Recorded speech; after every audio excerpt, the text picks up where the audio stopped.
મહુવા શહેરમાં આજ રોજ ભગવાન પરશુરામજીની જયંતિ નિમિત્તે ભવ્ય શોભાયાત્રા યોજાઈ હતી। શ્રી સમસ્ત બ્રહ્મ સમાજ દ્વારા આ યાત્રાનું આયોજન કરવામાં આવ્યું હતું। આ શોભાયાત્રા ખીમનાથ મંદિરથી પ્રારંભ થઈ જે વાસી તળાવ ગાંધીબાગ માર્ગે પસાર થઈ પરશુરામ ચોક ખાતે પહોંચી હતી, જ્યાં ભક્તિભાવથી આરતી કરવામાં આવી હતી। ત્યારબાદ યાત્રા મનનબાગ સુધી આગળ વધી હતી। આ યાત્રામાં સમસ્ત બ્રહ્મ સમાજના આગેવાનો તેમજ મોટી સંખ્યામાં ભક્તો જોડાયા હતા। સમગ્ર માર્ગ પર ભક્તિમય વાતાવરણ સર્જાયું હતું અને ભગવાન પરશુરામજીના જયઘોષ સાથે શહેર ગુંજી ઉઠ્યું હતું।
हर हर महादेव।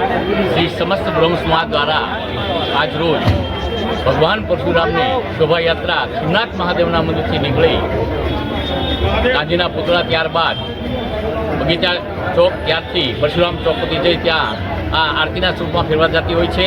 त्यारबाद त्यांथी मननबाग खाते आ यात्रा धर्मसभामां फेरवाई जाय छे अने त्यां श्री आर्यन झा साहेब तरफथी ब्रह्मचौर्यासीનું आयोजन होय तो तमाम बंधुओ आ कार्यक्रमમાં જોડાય છે અને ભવ્યથી ભવ્ય શોભાયાત્રા નીકળતી હોય અને સમગ્ર મહુવાના ધર્મપ્રેમી જનતા સનાતન ધર્મપ્રેમી તમામ હિન્દુઓ આ યાત્રાના દર્શનનો લાભ લેતા હોય છે। જય જય પરશુરામ, હર હર મહાદેવ।